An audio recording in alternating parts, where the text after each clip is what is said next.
El ruido de la fiesta era como un oleaje espeso y constante que rompía contra los acantilados de mi silencio.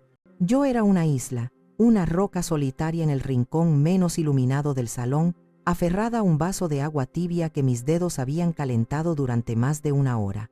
A mi alrededor, un mar de risas agudas, conversaciones superpuestas sobre política y vacaciones, y el tintineo cristalino de las copas de vino creaba una sinfonía bulliciosa de la que yo, deliberadamente, no formaba parte. Era el 5º cumpleaños de mi nieto, Mateo, una celebración que Sofía había planeado con la precisión de un evento corporativo, y la casa que Ricardo y yo habíamos comprado con los ahorros de toda una vida, mi casa, se había transformado en un escenario ajeno, un plató de revista decorado para extraños. Globos azules y plateados, inflados con helio hasta casi estallar, flotaban perezosamente hacia el techo alto, sus superficies brillantes, reflejando las luces empotradas de una manera que me mareaba si los miraba fijamente. Eran los colores favoritos de mi hijo Javier, un detalle que Sofía, sin duda, mencionaría más tarde como prueba de su consideración. Vi a Javier moverse entre los grupos, con una mano permanentemente en la espalda de algún colega de su trabajo, riendo de chistes que no parecían graciosos. Sus ojos, los mismos ojos oscuros de su padre, se cruzaron con los míos por una fracción de segundo, un parpadeo casi imperceptible. Fue un reconocimiento tan fugaz que podría haberlo imaginado. Inmediatamente, desvió la mirada hacia un punto por encima de mi cabeza, como si de repente estuviera fascinado por la moldura del techo. No hubo un saludo, ni siquiera una inclinación de cabeza. Fui un mueble más, una antigüedad incómoda que habían olvidado quitar del camino antes de que llegaran los invitados. El olor a perfume caro de su esposa, Sofía, era una presencia física en la habitación. Una fragancia floral y agresiva, con notas de jazmín y algo metálico, que parecía querer colonizar cada rincón, ahogando el aroma familiar a cera de limón y a los libros viejos que solían poblar estas paredes. Para mí, ese perfume olía a conquista, a territorio marcado, olía a soledad. Entonces la vi venir.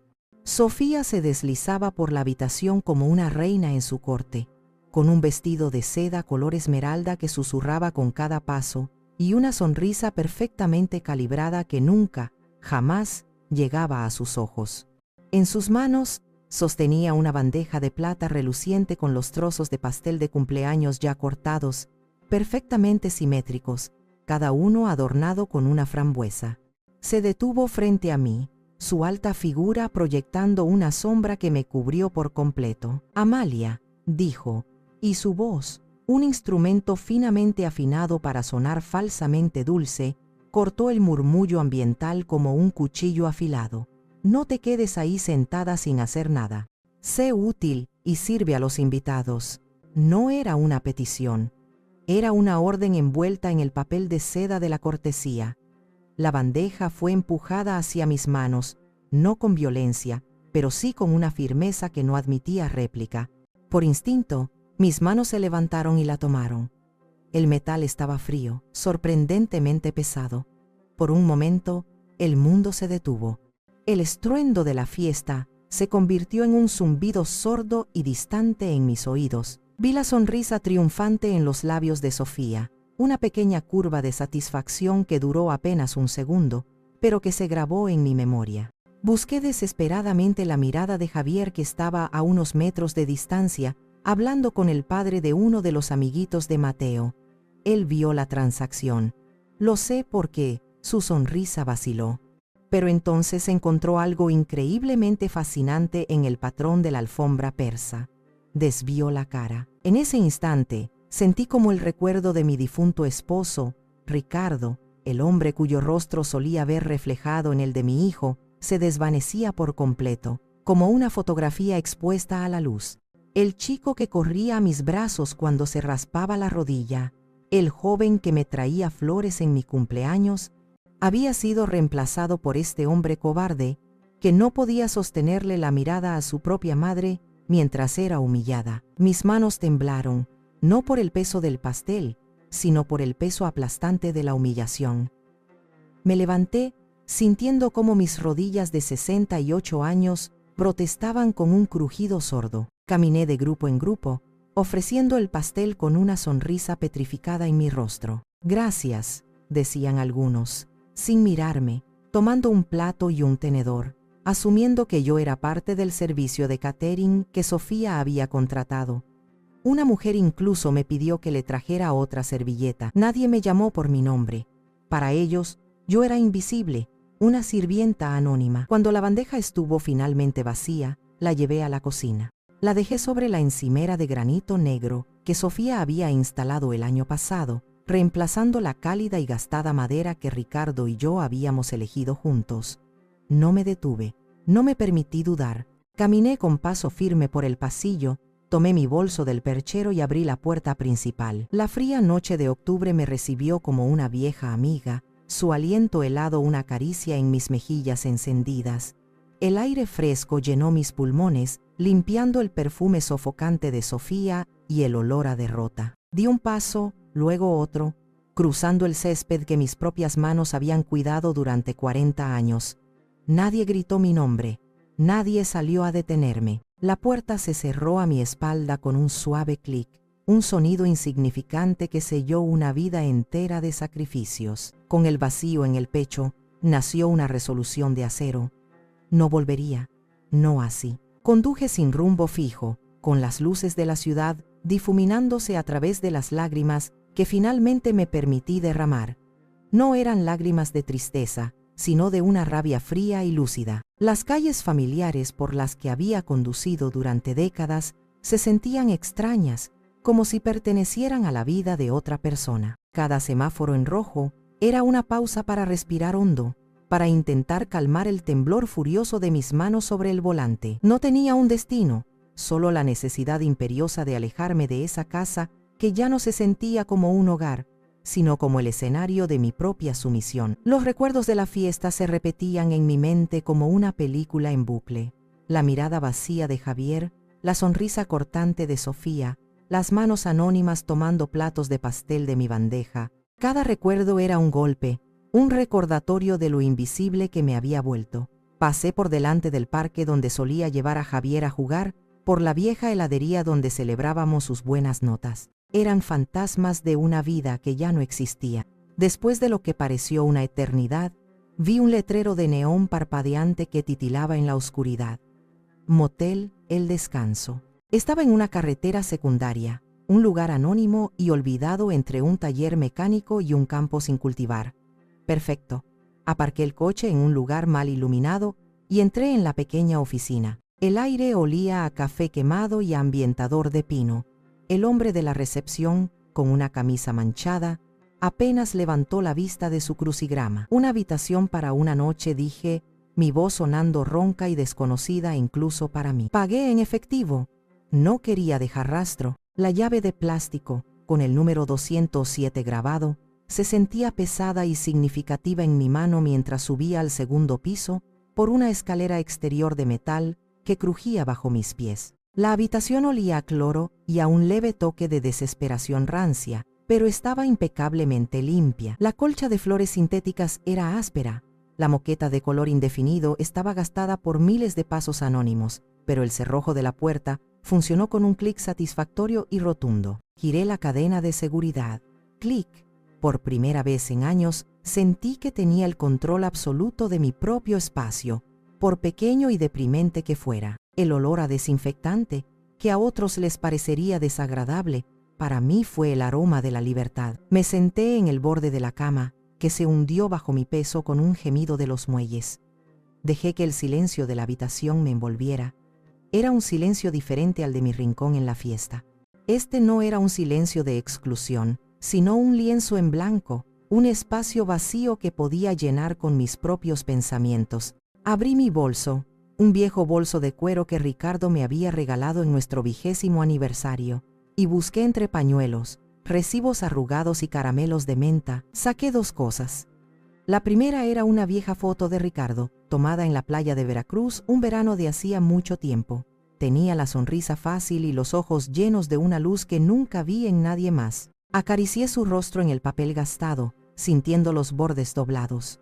La segunda era un sobre de manila grueso y amarillento. Lo abrí con cuidado, con los dedos temblorosos. Dentro estaba la escritura original de la casa, con mi nombre, Amalia Vargas de Ramírez, escrito en una caligrafía elegante y firme. Mi fortaleza. Recordé las palabras exactas de Ricardo, dichas una noche mientras estábamos sentados en el porche, mirando las estrellas, poco después de pagar la última letra de la hipoteca. Esta casa es tu fortaleza, Amalia, tuya. No dejes que nadie, ni siquiera nuestros hijos, te la quite. Es tu seguridad, tu independencia. En ese momento, sus palabras me parecieron una exageración dramática. ¿Por qué iba a quitármela, Javier?, le había respondido riendo. Ahora, resonaban en la habitación del motel como una profecía, un aviso desde el más allá. Lloré entonces, no con la rabia de la humillación, sino con el dolor profundo de la pérdida. Lloré por el hombre que había perdido demasiado pronto, y por el hijo que ya no reconocía, el chico cuya risa era un eco de la de su padre, pero cuyo corazón se había vuelto ajeno, cobarde. Las lágrimas limpiaron algo dentro de mí, dejando un espacio vacío y claro. Cuando me sequé los ojos, ya no había tristeza, solo había un plan. El recuerdo llegó con la claridad cegadora de un relámpago en una noche oscura, iluminando los rincones olvidados de mi memoria. Hace 10 años, Javier tenía 32, y el mundo, según él, estaba a sus pies. Había renunciado a su trabajo estable y prometedor en una prestigiosa empresa de contabilidad para perseguir un sueño, o lo que él llamaba un sueño. Una startup de tecnología que prometía revolucionar el mercado de aplicaciones de reparto a domicilio. Ricardo acababa de fallecer hacía un año, y el dolor todavía era una presencia física en la casa, un invitado silencioso en cada comida, un peso en el aire. Javier estaba lleno de una energía febril, casi maníaca. Pasaba las noches en vela, dibujando diagramas en pizarras blancas, llenando la casa de un vocabulario que yo no entendía. Escalabilidad, inversores ángel, monetización, algoritmo disruptivo. Yo solo veía el brillo en sus ojos, un brillo que me recordaba peligrosamente al que tenía Ricardo cuando hablaba de sus proyectos de carpintería. Y porque veía a mi esposo en mi hijo, porque anhelaba ver esa pasión de nuevo, creí en él. Cegué mi propio juicio con el velo del amor y el duelo. Solo necesito un poco de capital inicial, mamá, me dijo una tarde en la cocina, mientras yo preparaba su plato favorito, mole poblano, la receta de mi abuela. Un empujón para empezar, te juro que te lo devolveré todo, con intereses. Serás mi socia principal, la reina madre del imperio. Su encanto era el de siempre, el que usaba desde niño para conseguir lo que quería.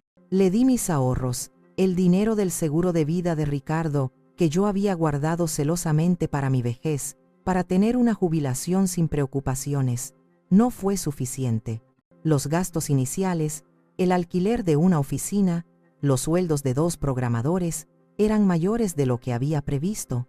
Los inversores ángel resultaron ser fantasmas. Un día, llegó a casa con el rostro pálido como la cera y los hombros caídos. Se sentó a la mesa de la cocina, la misma mesa donde había hecho sus deberes de niño, y se cubrió la cara con las manos. El olor a miedo era palpable. Estoy acabado, mamá, susurró, su voz ahogada. Le debo dinero a gente peligrosa. No son bancos, me dieron un plazo. Si no pago esta semana, no sé qué pasará. El miedo que sentí en ese momento fue un frío que me recorrió hasta los huesos. Un terror primordial que solo una madre puede sentir. No era miedo por el dinero, sino por la seguridad física de mi único hijo. Vi su desesperación, la misma que había visto en mi propio padre durante una mala cosecha hacía décadas, y actué como mi madre me había enseñado, protegiendo a mi familia a cualquier costo, sin importar el precio. Al día siguiente, fui al banco y luego a un notario. Tomé la decisión más difícil de mi vida. Puse a la venta el pequeño terreno en el pueblo de mis padres, una herencia que había sido el orgullo de mi familia durante generaciones. Era mi único respaldo financiero aparte de la casa, mi conexión con mis raíces, el lugar donde había prometido que esparciría mis cenizas. Se vendió rápido y por mucho menos de lo que valía. No me importó. Hice la transferencia a la cuenta que Javier me indicó. $200,000. Una suma que me parecía astronómica. Una cifra que representaba mi pasado y mi futuro. La noche que le di el comprobante, se arrodilló frente a mí en el salón, abrazó mis piernas y lloró como no lo había hecho desde que era un niño pequeño y se había perdido en el mercado. «Me salvaste la vida, mamá», dijo con la voz rota por los sollozos. «Te juro por la memoria de papá que nunca, nunca lo olvidaré. Te cuidaré por el resto de tus días. Nunca te faltará nada. Lo recuperaré todo y te compraré una casa en la playa». Yo le acaricié el pelo, sintiendo el alivio inundarme como una marea cálida. Mi hijo estaba a salvo. Eso era todo lo que importaba. Guardé el comprobante de la transferencia en el sobre de Manila junto a la escritura de la casa, no como un recordatorio para él, sino como un recuerdo del sacrificio, un talismán del amor de una madre. Ahora, en la fría y solitaria habitación del motel, ese recuerdo ya no era un símbolo de amor maternal. Se había convertido en una prueba de una deuda que no solo había sido olvidada, sino traicionada. La promesa de Javier se había disuelto en el aire, reemplazada por la voz cortante de su esposa y su propia mirada cobarde. El salvavidas que le había lanzado se había convertido en la piedra que él usaba para mantenerme hundida. 7 años atrás, el día que Sofía se mudó a la casa, el sol brillaba con una intensidad casi festiva, y los rosales que Ricardo había plantado en el jardín estaban en plena floración, un estallido de colores rojos y blancos. Yo había pasado 2 días cocinando, preparando una comida de bienvenida, sintiendo una mezcla de nerviosismo y una esperanza casi dolorosa. Javier parecía radiantemente feliz, y yo quería, más que nada, que la mujer que él amaba se sintiera como en casa. Mi casa, que pronto sería, esperaba, nuestra casa. Sofía entró sonriendo, una sonrisa amplia que, sin embargo, no lograba calentar la frialdad de sus ojos. Eran calculadores, evaluando cada rincón, cada mueble, cada fotografía en las paredes, no con la curiosidad de una nueva residente, sino con el ojo crítico de un inspector. Su primera parada fue en el salón, frente a la vitrina de roble macizo que Ricardo había construido con sus propias manos durante un invierno entero. Contenía mi modesta colección de figuritas de porcelana y las fotos de nuestra boda, de los bautizos, de las primeras navidades de Javier. «Esto es tan anticuado», dijo, arrugando su nariz perfecta. No lo dijo en voz alta, pero la palabra flotó en el aire, pesada e ineludible, manchando la atmósfera de bienvenida que tanto me había esforzado en crear. Se volvió hacia Javier, ignorándome por completo. «Cariño, cuando redecoremos, esto tendrá que irse. Necesitamos un estilo más minimalista, más moderno, menos abarrotado». Miré a Javier, mi corazón en un puño, esperando que defendiera el trabajo de su padre, el corazón de nuestro hogar. Pero él solo se encogió de hombros, visiblemente incómodo, atrapado entre 2 mundos. «Bueno, supongo que podríamos moverlo al sótano», murmuró, evitando mi mirada, eligiendo el camino de menor resistencia. Sentí una punzada fría y aguda en el pecho. No era solo un mueble, era la memoria de Ricardo, sus manos cubiertas de serrín, su orgullo al colocar el último tirador de latón. Y estaba siendo desterrado al sótano, a la oscuridad y la humedad. Esa fue la primera grieta. Las grietas se multiplicaron con una rapidez alarmante. Unas semanas después, encontré mis viejos álbumes de fotos, los que documentaban la infancia de Javier desde su primer diente hasta su graduación, metidos en una caja de cartón en el fondo de un armario del pasillo. Ocupaban demasiado espacio en la estantería del salón. Fue la explicación casual de Sofía. Además, el cuero está muy desgastado. Luego vino la conquista de la cocina. Mi cocina, el lugar donde había enseñado a Javier a hacer galletas, el corazón de la casa, se convirtió en su laboratorio. Compró electrodomésticos de acero inoxidable con paneles digitales que yo no sabía cómo usar. Tiró mis viejas y queridas ollas de barro. «No son higiénicas, Amalia», dijo con una condescendencia apenas velada, «y no combinan con la nueva encimera de cuarzo que he encargado». Empecé a sentirme como una invitada en mi propio hogar, una inquilina tolerada. Me retiraba a mi habitación, el dormitorio principal que había compartido con Ricardo, el único espacio que aún sentía como mío. Pero incluso ese santuario estaba a punto de ser profanado. Un día, Sofía entró sin llamar, con Javier de pie detrás de ella como un guardaespaldas silencioso y culpable. «Amalia, hemos estado pensando», comenzó, con un tono que pretendía ser razonable. «Javier necesita un espacio adecuado para trabajar desde casa, una oficina de verdad.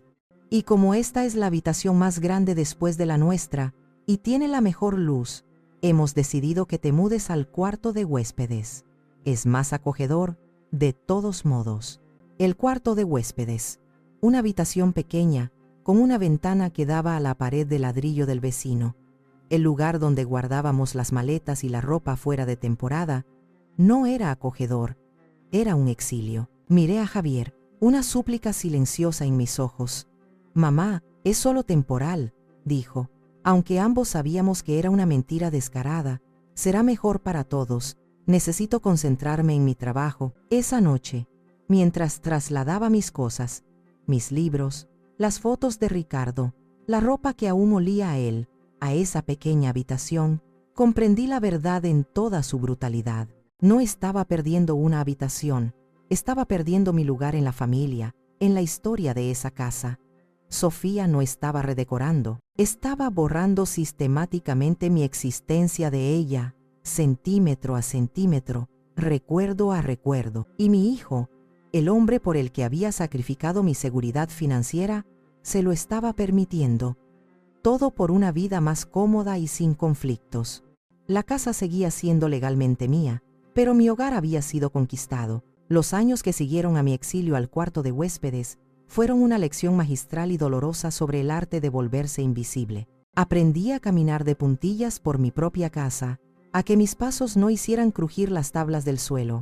Aprendí a hablar en voz baja, a no ocupar más espacio del estrictamente necesario, a encogerme físicamente para pasar desapercibida. Me convertí en una sombra, una presencia fantasmal que se deslizaba por los pasillos, evitando las horas de mayor tráfico en la cocina o el salón. Las microagresiones se convirtieron en la banda sonora constante y monótona de mi vida cotidiana. Si cocinaba, mi comida era demasiado pesada, muy tradicional o, simplemente, ignorada en la nevera hasta que se echaba a perder. Sofía, que se enorgullecía de sus habilidades culinarias gourmet, a menudo tiraba mis guisos a la basura con el pretexto de que se iban a poner malos, solo para preparar una ensalada de quinoa con aderezo de aguacate y cale crujiente. Javier comía lo que ella le servía, elogiándola en voz alta: «Está delicioso», mi amor, sin dedicarme una sola mirada, a pesar de que yo estaba sentada en la misma mesa.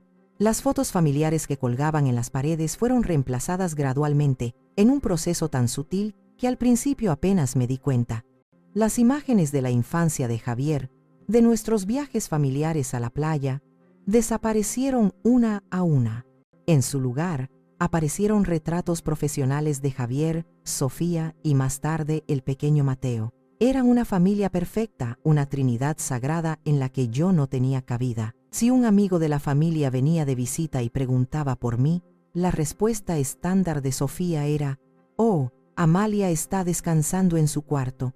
Ya sabes, a su edad necesita mucha tranquilidad». Me convertían en una anciana frágil y senil ante el mundo, encerrada en mi habitación por elección propia. El momento que solidificó mi comprensión de la cobardía sin fondo de mi hijo llegó en un martes por la tarde, gris y lluvioso. Sofía había salido a una de sus clases de pilates y yo me atreví a sentarme en el nuevo sofá del salón, un monstruo de diseño de color blanco hueso que siempre temía manchar. Javier entró en la habitación y por un raro momento de aparente conexión se sentó a mi lado. «¿Estás bien, mamá?», preguntó, y su voz, por un instante, sonó como la de mi hijo, genuinamente preocupada. Mi corazón, ese órgano traidor, dio un vuelco de esperanza. Quizás todavía estaba ahí. «No, hijo, no estoy bien», le dije en voz baja, casi un susurro. «Siento que Sofía no me quiere aquí. Siento que estorbo en mi propia casa». Él suspiró, un sonido largo y cansado. Me tomó la mano, y su tacto era cálido y familiar. «Mamá, no digas eso. Ella solo es diferente». Tiene su forma de hacer las cosas. Es muy perfeccionista. Tienes que tener paciencia. Justo en ese momento, la puerta principal se abrió y Sofía entró, sacudiendo el agua de su paraguas. Su mirada se posó como un láser en nuestras manos unidas sobre la inmaculada tapicería blanca. Su rostro se endureció. Sus labios se apretaron en una línea fina. No dijo nada, pero su silencio fue más elocuente y amenazador que un grito. Javier soltó mi mano como si quemara, como si hubiera recibido una descarga eléctrica. Se levantó de un salto. «Cariño, déjame ayudarte con eso», dijo con una alegría forzada y patética, corriendo a cogerle el abrigo mojado. Sofía le entregó el abrigo y luego me miró, sus ojos fríos como el hielo. «¿Interrumpo algo importante?», preguntó, con un tono gélido que me heló la sangre. Javier se apresuró a responder, casi tropezando con sus propias palabras. «No, para nada. Mamá solo me estaba contando de su programa de televisión. Ya sabes cómo exagera a veces. Mamá, no deberías estar en este sofá. Sabes que a Sofía le preocupa que se manche. ¿Por qué no vas a tu cuarto a descansar un poco?». Me quedé petrificada. La traición fue tan rápida, tan completa y tan cruel, que me dejó sin aliento. No solo me había desmentido, sino que me había humillado. Me había convertido en una niña tonta, descuidada y mentirosa frente a su esposa. Comprendí entonces que no había esperanza. Mi hijo había elegido su bando hacía mucho tiempo, y no era el mío. Me levanté en silencio, sin mirarlo, y volví a mi pequeña habitación, el cuarto de huéspedes, mi santuario, mi celda. Pasé la primera noche en el motel en un estado de duerme vela, un limbo entre la furia incandescente y una extraña y desoladora calma. Al amanecer, cuando la primera luz grisácea se filtró por los bordes de las cortinas baratas, la decisión ya no era una idea abstracta nacida del dolor, sino una certeza sólida y pesada en mi pecho. Pero no podía hacerlo sola. La Amalia que había soportado años de humillaciones no tenía la fuerza para luchar. Necesitaba una voz que no temblara, una mente que no estuviera nublada por 40 años de amor maternal incondicional.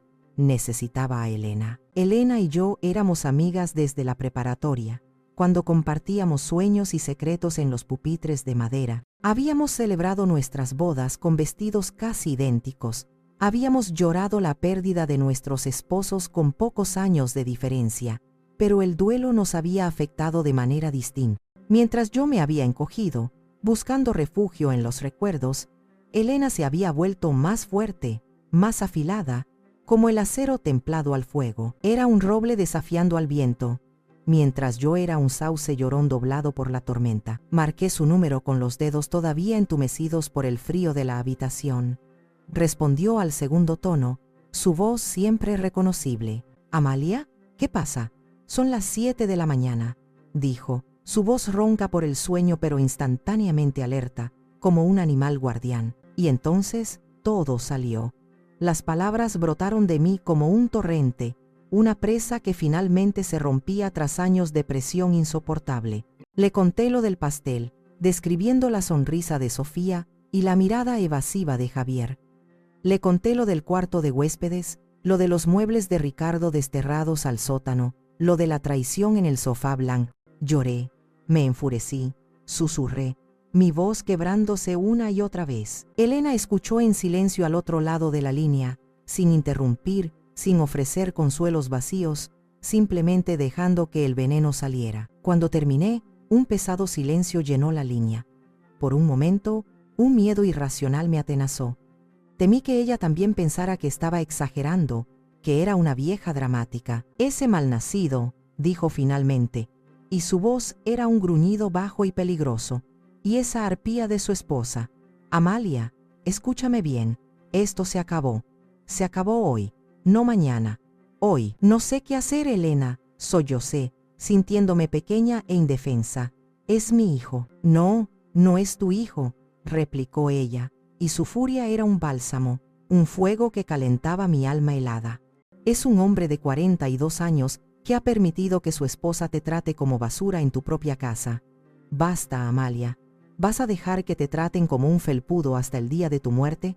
Esa casa es tuya. Ricardo trabajó como un animal para pagarla y te la dejó a ti.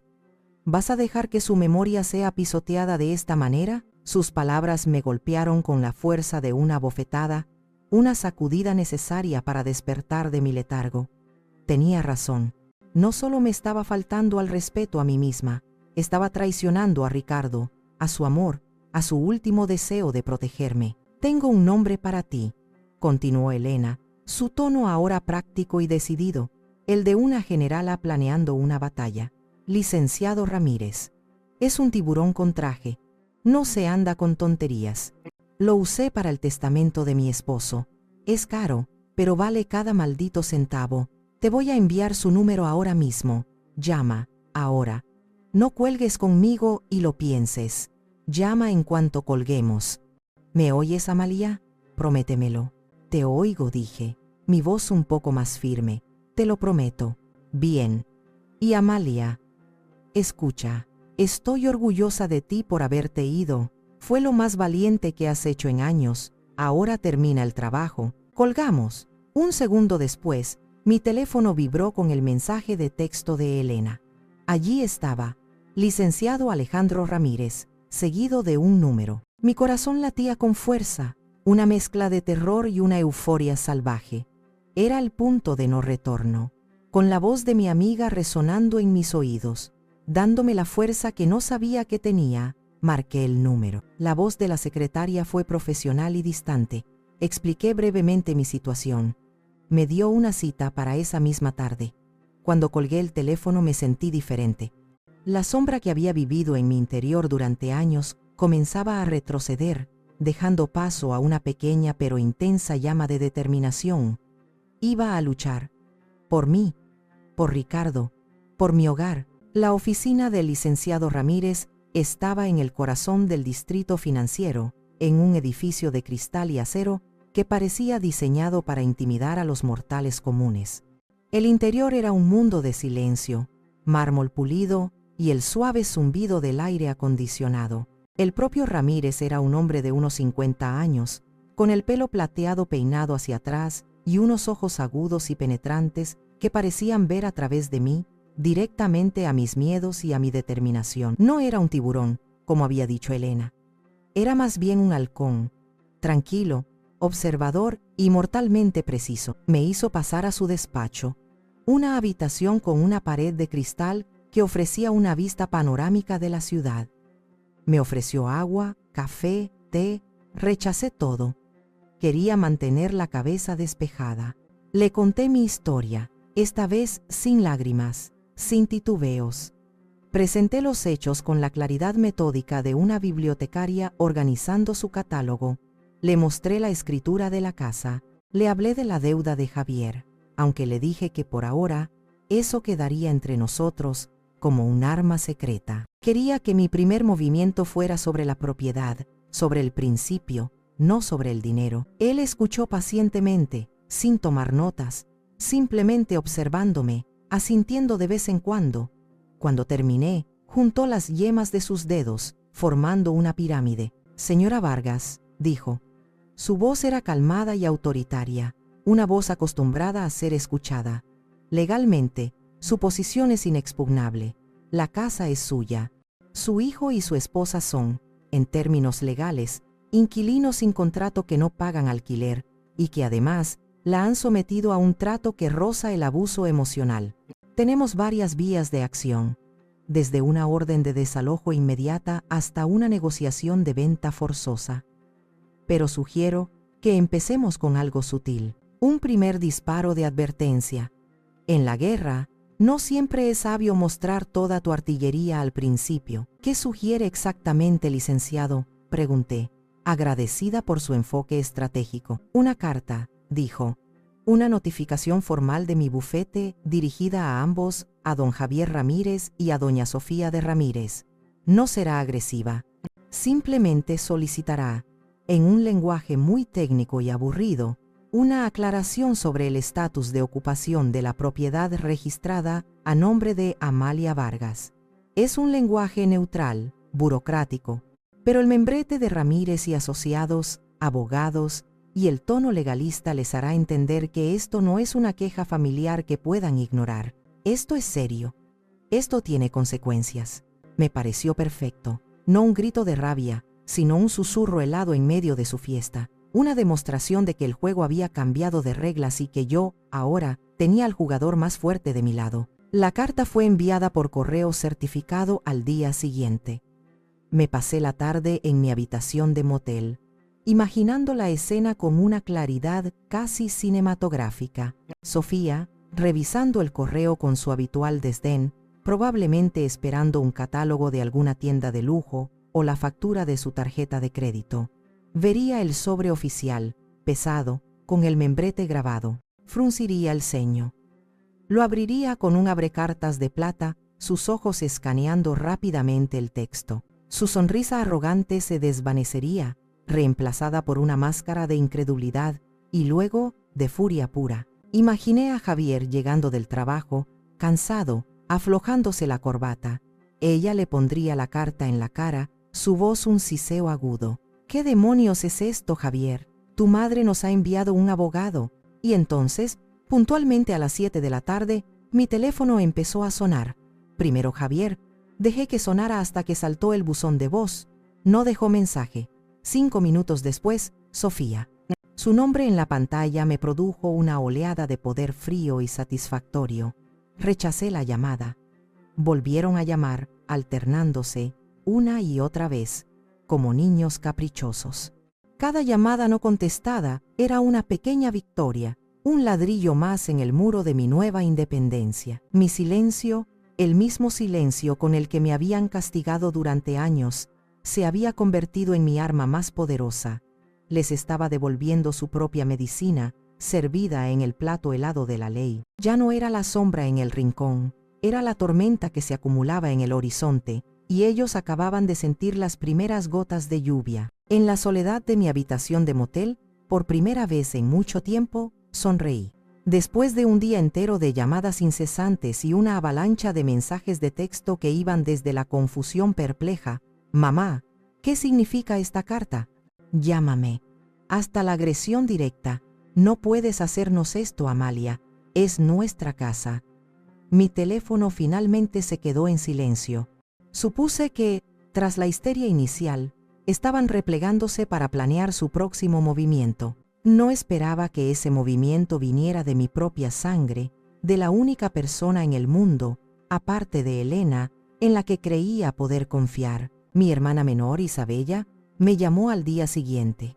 Su tono era un almíbar de preocupación, tan dulce que resultaba empalagoso. «Amalia, hermanita, acabo de hablar con Javier. Está destrozado, completamente destrozado. ¿Qué está pasando?», me dijo algo de un abogado. De verdad, Isabella y yo nunca habíamos sido especialmente cercanas. Siempre hubo una corriente subterránea de rivalidad, al menos por su parte. Ella, la guapa y popular, yo, la estudiosa y tranquila. Ella envidiaba mi matrimonio estable con Ricardo, mi casa grande, la vida serena que yo había construido. Pero en los últimos años, tras quedarnos las dos viudas, se había convertido en mi confidente. Era la única persona a la que me atrevía a contarle fragmentos de mi infelicidad. Siempre escuchaba con atención, suspiraba en los momentos adecuados y me decía lo fuerte que era por aguantar tanto. Yo, en mi soledad e ingenuidad, confundí su curiosidad morbosa con lealtad fraternal. «No podía más, Isa», le dije, y mi voz se quebró al contarle la humillación del pastel. «¡Qué horror, hermana! ¡Qué mujer tan terrible esa Sofía!», exclamó ella con una indignación que sonaba perfectamente ensayada. «Pero, un abogado, Amalia, ¿no es ir demasiado lejos? Es tu hijo, tu único hijo. La familia es lo primero, pase lo que pase». La familia me trató como a una sirvienta, Isabella, respondí, mi voz endureciéndose. Lo sé, y no los estoy defendiendo, Dios me libre. Pero piensa en el escándalo, piensa en lo que dirá la gente, y piensa en el pequeño Mateo, está en medio de todo esto. Tal vez, si hablaras con ellos. Un susto ya se lo han llevado. Su insistencia en que yo diera marcha atrás me empezó a parecer extraña. No era la aliada incondicional que yo creía. Había algo más en su voz. Una nota de ansiedad, como si tuviera un interés personal en que todo volviera a la normalidad. Voy a seguir el consejo de mi abogado, Isabella. Gracias por preocuparte, dije, cortando la conversación con una frialdad que la sorprendió. Colgué con una sensación de inquietud, un mal presentimiento que se instaló en la boca de mi estómago. Esa noche, la prueba de mi instinto llegó en forma de un correo electrónico. La dirección era un galimatías de letras y números. No había asunto, solo un archivo adjunto. Lo abrí con el corazón en un puño. Era una captura de pantalla de un chat de WhatsApp. El nombre del grupo era Apoyo a Javi y Sophie. Y los participantes eran mi hijo, mi nuera y mi hermana Isabella. Leí los mensajes con una náusea creciente, cada palabra una pequeña traición. Isabella. Hablé con ella. Está en un motelucho de carretera, haciéndose la víctima. Está muy terca, dice que seguirá con el abogado. Le mencioné a Mateo y ni así. Sofía, ¿la víctima? Nosotros somos las víctimas. Esa vieja desagradecida y manipuladora, después de todo lo que hacemos por ella. Javier, Isa, ¿te dijo dónde está? ¿O qué planea hacer exactamente? Necesitamos saber a qué nos enfrentamos. Isabella, no exactamente, pero dijo algo sobre seguir el consejo de su abogado. Sinceramente, creo que solo está buscando atención. Siempre ha sido muy dramática. Si le ofrecen algo, un poco de dinero, seguro que se echa para atrás. Siempre ha sido débil. Sofía, ¿dinero? No le daré ni un centavo. Es su obligación ayudarnos. Que se aguante. La pantalla se volvió borrosa por las lágrimas. La traición de mi hijo y mi nuera dolía. Pero esto era diferente. Era una puñalada por la espalda de la persona en la que había confiado, la que había secado mis lágrimas mientras afilaba el cuchillo. Mi propia hermana, revelando mis vulnerabilidades, llamándome débil, conspirando con mis verdugos. Comprendí entonces la verdadera y absoluta profundidad de mi soledad. No tenía a nadie más que a Elena y a un abogado que acababa de conocer. Pero extrañamente esa revelación no me rompió, me endureció. El dolor se transformó en una rabia fría, pura y cristalina. Ya no había lugar para la duda o la vacilación. Reenvié la captura de pantalla al licenciado Ramírez sin añadir ningún comentario. Su respuesta llegó en minutos. Recibido. Esto no tiene relevancia legal, pero es instructivo. Continuaremos como estaba previsto. Sí, pensé, mirando la lluvia golpear contra la ventana del motel. Continuaremos. Pero ahora, no era solo por recuperar mi casa. Ahora era por cada mujer que había sido llamada débil por ser amable, por cada hermana que había sido traicionada, por cada madre cuyo amor había sido usado como un arma en su contra. Ahora, esto era una guerra, y pensaba ganarla. La traición de Isabella me dejó una herida profunda, pero también me dio una claridad despiadada. Fue como si un velo se hubiera rasgado, mostrándome el mundo tal y como era, no como yo deseaba que fuera. Me pasé los 2 días siguientes en la habitación del motel, no escondiéndome, sino preparándome, reagrupando mis fuerzas. Con la meticulosidad de una bibliotecaria archivando documentos importantes, organicé mi vida en 2 montones, el pasado que necesitaba dejar atrás y el futuro que estaba decidida a construir. Fue mientras revisaba una caja de viejos papeles que había logrado traer de casa en uno de mis viajes furtivos, documentos que Sofía consideraba basura y que yo había rescatado justo a tiempo de una bolsa de basura que lo encontré. Estaba metido entre viejas facturas de la luz y las tarjetas de felicitación de cumpleaños que Mateo me había hecho, con sus dibujos de dinosaurios y sus letras torcidas. El comprobante original de la transferencia bancaria de $200,000 a la cuenta de la empresa fallida de Javier. Lo sostuve en mis manos, el papel fino y ligeramente amarillento por el paso de una década. Recordaba el día que lo guardé, sintiendo un orgullo maternal casi doloroso por haber salvado a mi hijo de un peligro que apenas podía comprender. Ahora, al mirarlo bajo la luz amarillenta de la lámpara del motel, sentía algo completamente diferente. No era orgullo, era una palanca, era el poder. La audiencia, el mundo, Incluso mi propia hermana traidora podían ver esto como una simple disputa familiar por una casa, una historia triste y común de una madre anciana y un hijo desagradecido. Podían pintarme como una mujer vengativa y amargada que había perdido la razón. Sofía e Isabella ya estaban trabajando diligentemente en esa narrativa, presentándome como la vieja loca y débil que solo buscaba atención. Pero este papel cambiaba la historia por completo. Esto no era un regalo, no era una ayuda familiar desinteresada, era una deuda sustancial, documentada, con fecha y cantidad, y nunca pagada. Una deuda que Javier había prometido, con lágrimas en los ojos y sobre la memoria sagrada de su padre, que me devolvería. De repente, la balanza del poder se inclinó drásticamente a mi favor. Esto ya no era solo una cuestión de propiedad y derechos de ocupación, un asunto que ellos podrían intentar enredar en apelaciones emocionales sobre la familia. Era una cuestión de un incumplimiento financiero y moral masivo. La casa, que según una estimación rápida, valía aproximadamente lo mismo que la deuda más los intereses de una década, ya no era solo mi hogar,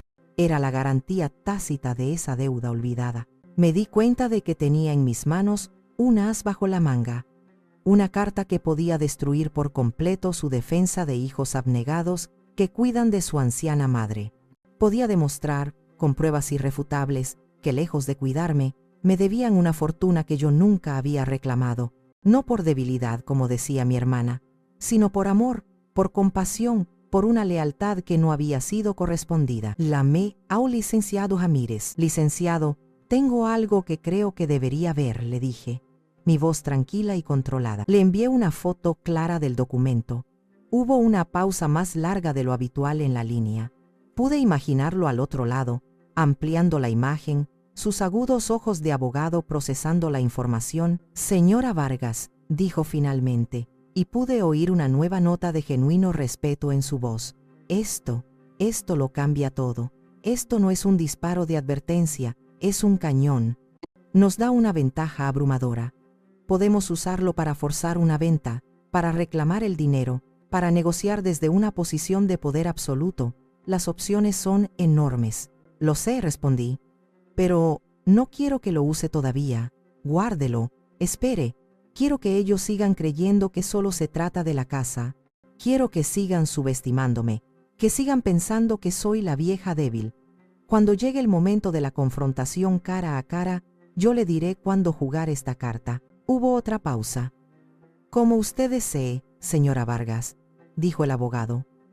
Usted tiene el control. Colgué el teléfono y guardé el comprobante de vuelta en su sobre, como un arma cargada en su funda. No me sentía triunfante, me sentía preparada. Era un poder tranquilo, un poder que venía no de la ira, sino del conocimiento. El conocimiento de que la verdad estaba de mi lado, documentada en tinta y papel. Javier y Sofía estaban jugando a las damas, moviendo sus piezas con torpeza y arrogancia. Yo estaba a punto de ponerlos en jaque mate en una partida de ajedrez que ni siquiera sabían que estaban jugando. Con el as bajo la manga guardado de forma segura, sentí que era el momento de la siguiente jugada. Una jugada que no sería una carta ni una llamada, sino una acción física, innegable y brutalmente simbólica, que les demostraría que el control había cambiado de manos de forma irrevocable. Llamé al licenciado Ramírez. Quiero cambiar las cerraduras de mi casa, le dije sin preámbulos. Mi voz era firme, sin rastro de duda. Es su derecho legal, señora Vargas, respondió él con su calma habitual. Sugiero que lo hagamos correctamente para evitar cualquier posible acusación de entrada ilegal, por absurda que sea. Enviaré a un representante de mi bufete, un pasante, para que la acompañe y actúe como testigo, y llame a un cerrajero de confianza, que todo quede documentado. Organicé todo para un miércoles por la mañana, a las 11, un momento en que sabía, por la rutina que había observado durante años, que Javier estaría en su reunión semanal de equipo y Sofía en su clase de yoga seguida de un almuerzo con sus amigas. Cuando conduje hacia la calle donde había vivido durante 40 años, sentí un nudo en el estómago. Pero no era miedo, era la solemnidad del momento, el peso de un acto irreversible. El joven abogado del bufete, un hombre de traje impecable y rostro serio llamado Mateo, como mi nieto, me esperaba en la acera. El cerrajero llegó minutos después, un hombre robusto y de pocas palabras con una caja de herramientas que parecía pesar 1 tonelada. «Usted es la dueña, ¿verdad?», preguntó el cerrajero, mirándome por encima de sus gafas. «Sí, lo soy», respondí. Y el joven abogado le entregó una copia de la escritura y mi identificación. Él asintió. Entonces manos a la obra. Mientras él trabajaba, el sonido agudo del taladro perforando el metal de la vieja cerradura resonaba en la tranquila calle. Era un sonido de destrucción y de creación al mismo tiempo. Yo me quedé en el porche, el mismo porche donde Ricardo me había pedido matrimonio una noche de verano, el mismo donde habíamos enseñado a Javier a andar en bicicleta, sosteniendo el sillín hasta que finalmente encontró el equilibrio. Cada crujido de las tablas de madera bajo mis pies era un eco del pasado, un recordatorio de lo que estaba en juego. Fue entonces cuando tuve un flashback tan vívido que casi me hizo perder el equilibrio. La noche que nos mudamos, recién casados. La casa olía a pintura fresca y a promesas. Ricardo, riendo, me levantó en brazos para cruzar el umbral. «Bienvenida a casa, mi amor», me había dicho, su voz llena de una felicidad abrumadora. «Nuestro hogar para siempre». Una lágrima solitaria rodó por mi mejilla. No era una lágrima de tristeza, sino de resolución. Estaba profanando ese recuerdo sagrado. Estaba traicionando a Ricardo, al permitir que nuestro hogar se convirtiera en un lugar de humillación. Estaba luchando por ese para siempre que ellos habían intentado robarme. Mi vecino de enfrente, el señor Carlos, un viudo como yo con quien intercambiaba saludos cordiales, estaba regando sus plantas. Nuestros ojos se encontraron por encima de los rosales. No dijo nada, pero me dedicó una lenta y respetuosa inclinación de cabeza. Él lo había visto todo. Su gesto silencioso fue un bálsamo, una confirmación de que no estaba loca, de que mi dolor era real. Cuando el cerrajero terminó, me entregó un juego de llaves nuevas y brillantes. Se sentían extrañas, afiladas y poderosas en mi palma. Antes de irme, el joven abogado pegó una notificación oficial, impresa en papel grueso, en el centro de la puerta: propiedad privada, acceso restringido. Para cualquier consulta, contactar con el bufete Ramírez y Asociados. Debajo, el número de teléfono. No entré en la casa, aún no. No estaba lista para enfrentarme a los fantasmas. Simplemente me di la vuelta y caminé hacia mi coche. Al mirar atrás, la puerta cerrada con su cerradura nueva y la notificación legal pegada en el centro, no vi una casa en disputa.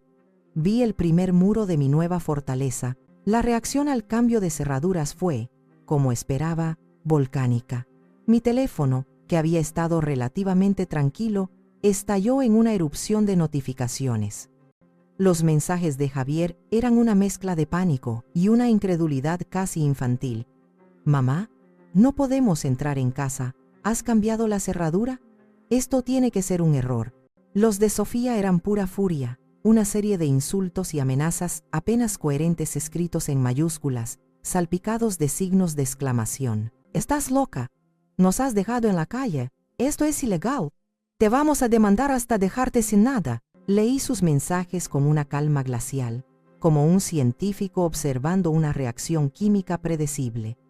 Dejé que su histeria se estrellara contra el muro de mi silencio. Sabía que su siguiente paso, una vez que la rabia inicial se calmara, sería intentar manipularme, apelar a mi sentido de la culpa, a mi amor de madre, y para esa confrontación necesitaba un campo de batalla neutral, un lugar donde mis emociones no pudieran ser usadas en mi contra, donde las reglas las pusiera yo. Fue el licenciado Ramírez quien propuso la solución. Después de recibir una llamada furiosa y confusa de Javier, en la que aparentemente mi hijo alternaba entre amenazas y súplicas, el abogado les ofreció una reunión de mediación en su oficina. Para discutir la situación de forma civilizada y encontrar una solución, les dijo con su tono imperturbable y profesional. Ellos aceptaron de inmediato. Pude imaginar su conversación. «Si la tenemos cara a cara, cederá», probablemente dijo Sofía. «No podrá soportar la presión. Llorará. le haremos sentir culpable y nos devolverá las llaves. En su arrogancia, estaban convencidos de que era una confrontación que podían ganar.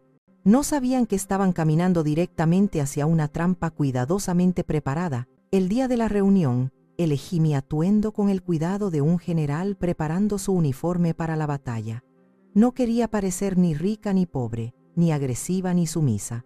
Elegí un sencillo vestido de lino azul marino, el collar de perlas que Ricardo me regaló en nuestro último aniversario, y un bolso de cuero estructurado. Quería parecer serena, digna y, sobre todo, en control. Llegué a la oficina del abogado 15 minutos antes.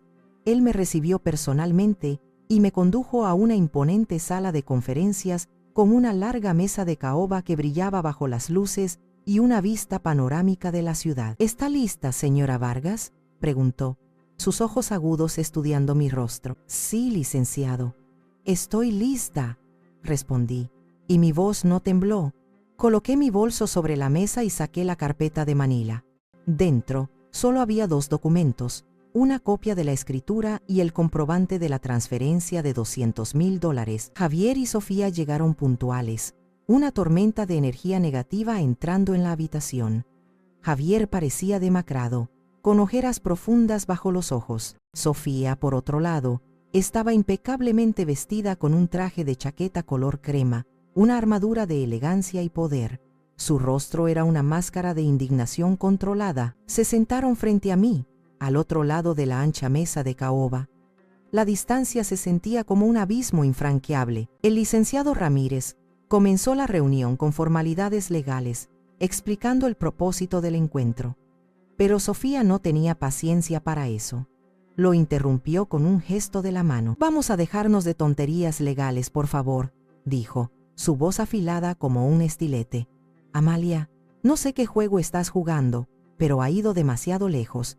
Nos has echado de nuestra propia casa. Has traumatizado a tu nieto. Has humillado a tu hijo. ¿Es así como quieres pasar tus últimos años, sola y amargada?» Javier asintió, añadiendo su parte con una voz que pretendía sonar razonable. «Mamá, por favor, esto es una locura. Somos tu familia. Siempre te hemos cuidado. Solo queremos volver a casa y que todo sea como antes». «Cuidado», repetí en voz baja, mi primera contribución a la conversación. La palabra flotó en el aire, cargada de ironía. «Por supuesto», espetó Sofía, indignada por mi atrevimiento. «Te hemos dado un techo sobre tu cabeza, comida en la mesa. Te hemos incluido en nuestra familia. Y así es como nos lo pagas, actuando como una niña malcriada porque te pedimos que ayudaras en una fiesta». Los dejé hablar, los dejé construir su narrativa, ladrillo a ladrillo. Se describieron a sí mismos como las víctimas, los hijos abnegados que sufrían por culpa de una madre ingrata y senil. Se estaban metiendo más y más en la trampa, sin darse cuenta de que las paredes se estaban cerrando a su alrededor.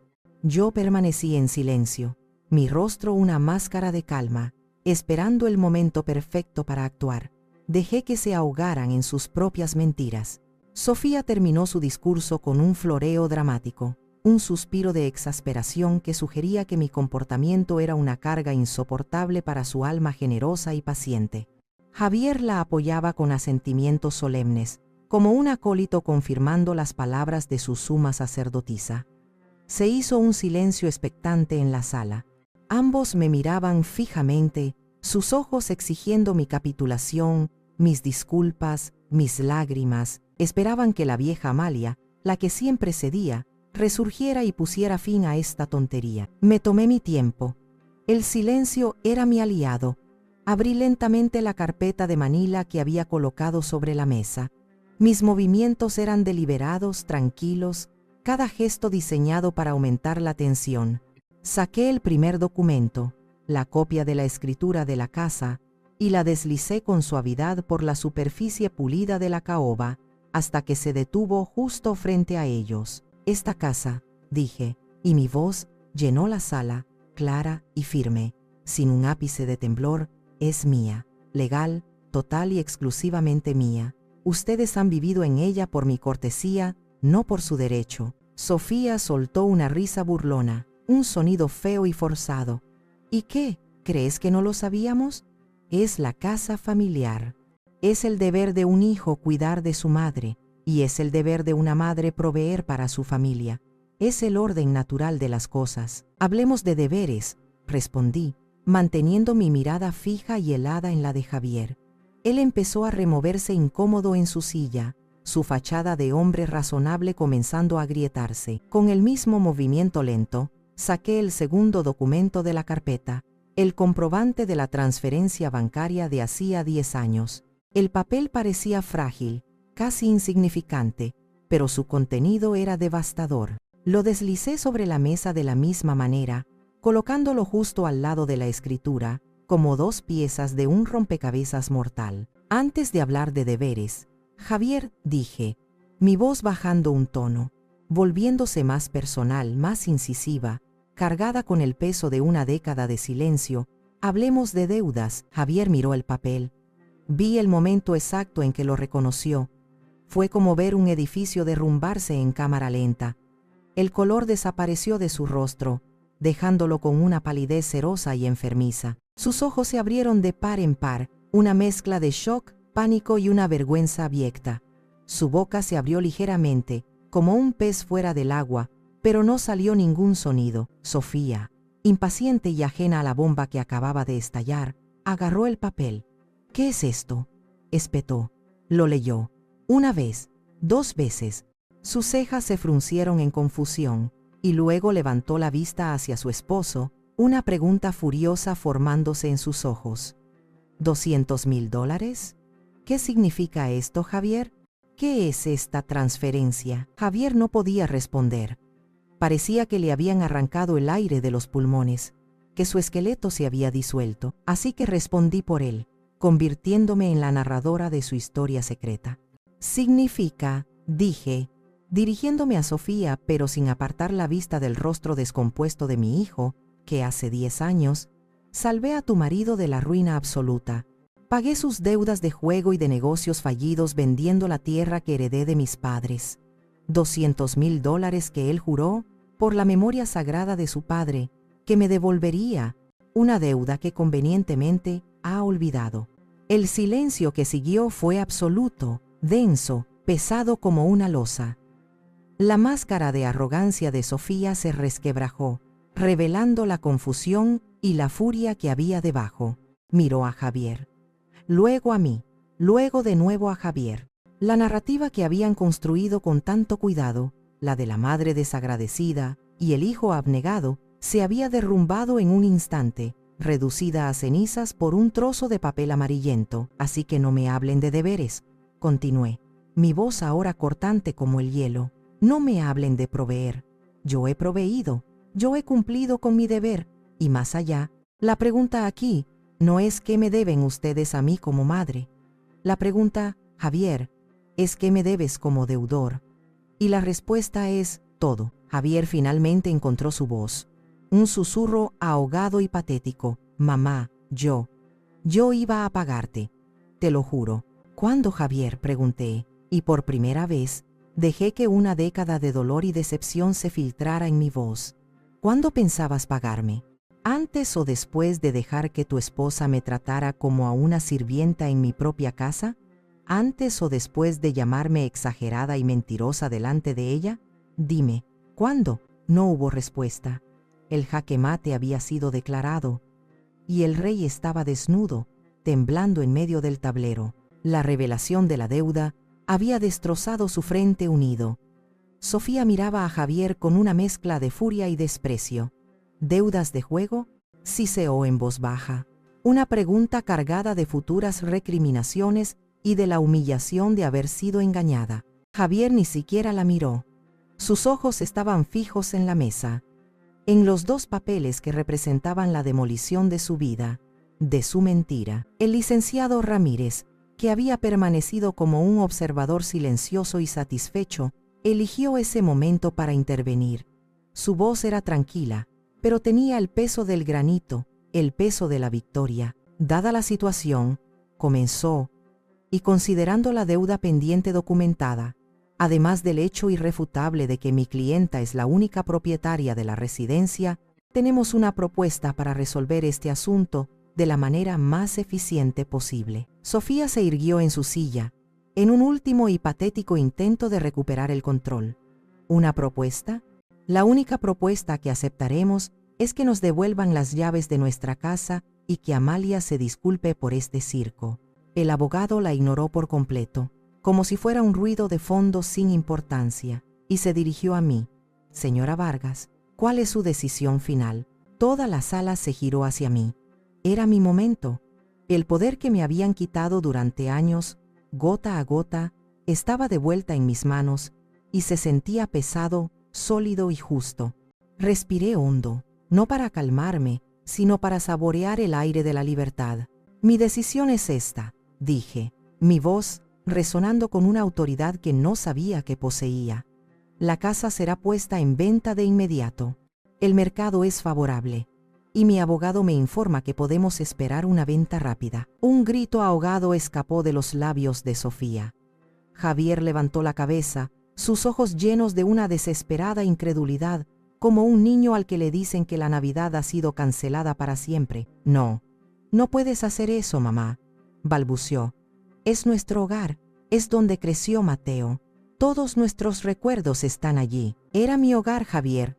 Lo corregí con una calma que lo desarmó. El hogar que construí con tu padre, y ustedes lo convirtieron en mi prisión. En cuanto a Mateo, él puede crecer feliz en muchos lugares, siempre y cuando sus padres le enseñen el significado del respeto y la honestidad.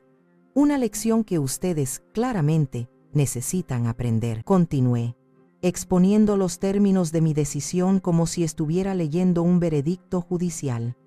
Tienen 30 días a partir de hoy para desalojar la propiedad y retirar todas sus pertenencias. Después de ese plazo, cualquier objeto que quede en la casa será considerado abandonado y será desechado. ¿Y a dónde se supone que vayamos?, gritó Sofía, su voz subiendo de tono hasta volverse estridente, perdiendo toda su compostura. ¿A la calle? Eso ya no es mi problema, respondí con una frialdad que me sorprendió a mí misma. Ustedes son dos adultos funcionales, encontrarán una solución. Sin embargo, no soy un monstruo, a pesar de todo. Miré al licenciado Ramírez, quien asintió, confirmando que habíamos discutido este punto. Del producto de la venta de la casa, expliqué, después de deducir los honorarios legales y los impuestos correspondientes, se deducirá la deuda original de $200,000.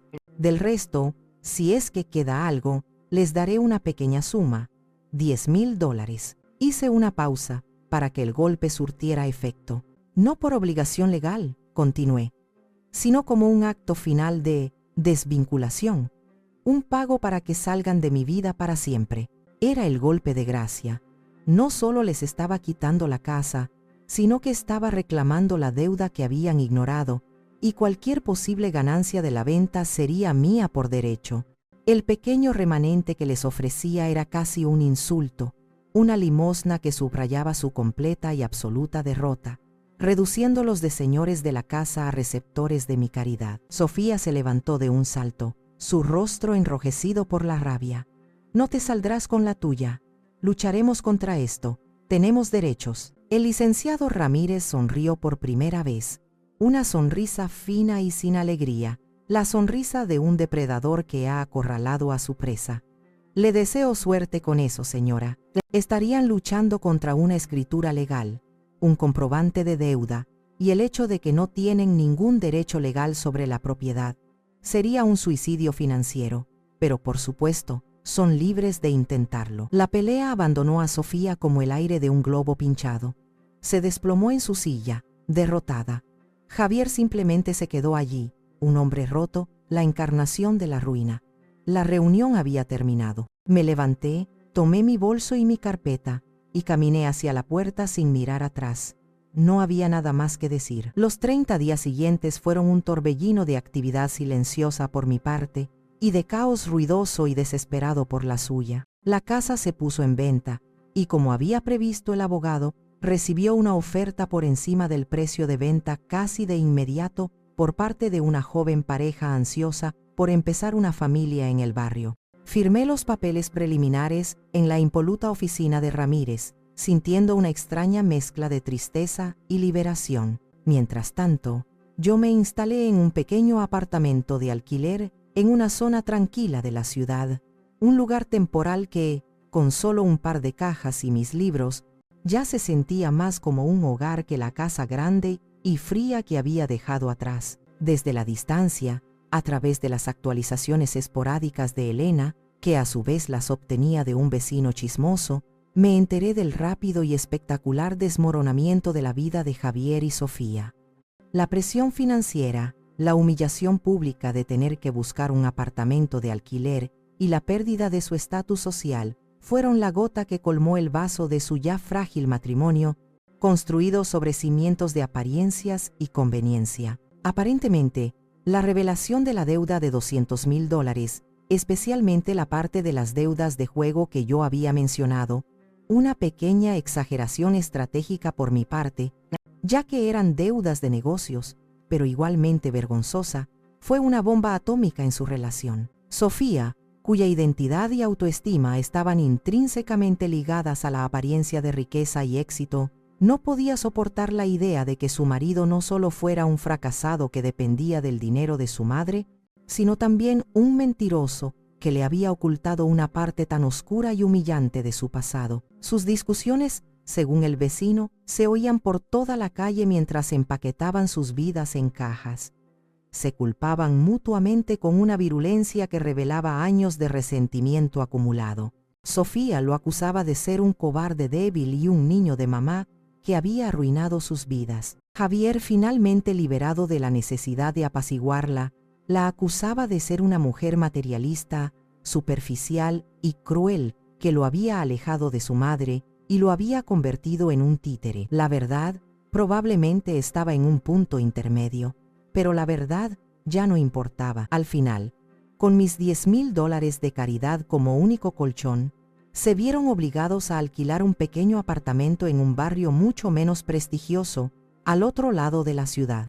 Pasar de una casa espaciosa con jardín a un apartamento de 2 habitaciones con vistas a un aparcamiento fue un golpe devastador para el ego de Sofía. La tensión era insoportable. Unas semanas después de la mudanza, le entregó a Javier los papeles del divorcio. No sentí alegría al escuchar la noticia. Tampoco sentí tristeza. Sentí una especie de justicia impersonal, fría y matemática, como ver una ley de la física en acción. Las acciones tienen consecuencias. El desprecio corroe.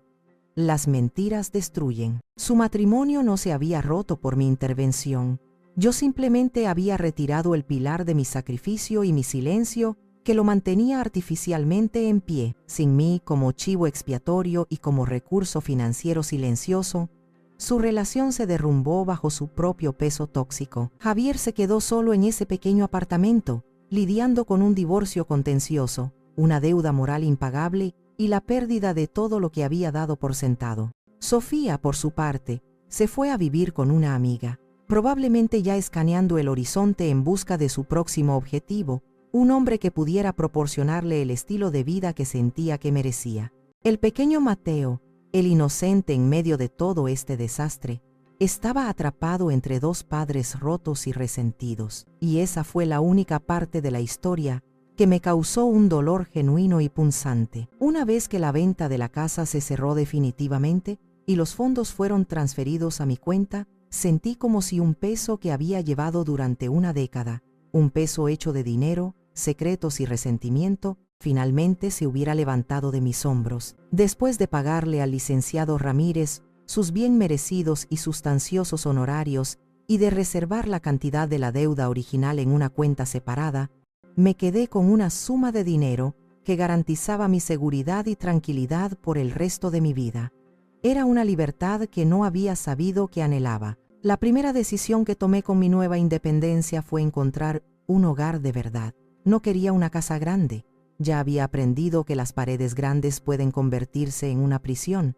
Quería un refugio. Después de varias semanas de búsqueda, encontré un acogedor apartamento en un edificio tranquilo y bien cuidado, con un balcón que daba a un parque lleno de jacarandas que en primavera estallarían en un mar de color púrpura. Tenía 2 habitaciones, una para mí y otra que declaré oficialmente la biblioteca, un santuario para mis libros y, quizás algún día, para que mi nieto se quedara a dormir. Pasé las siguientes semanas construyendo mi nido con un placer casi infantil. Fui a tiendas de antigüedades y mercados de pulgas, comprando muebles que me hablaban no por su valor monetario, sino por su historia, por su alma. Un sillón de lectura de terciopelo verde, tan suave que invitaba a largas siestas.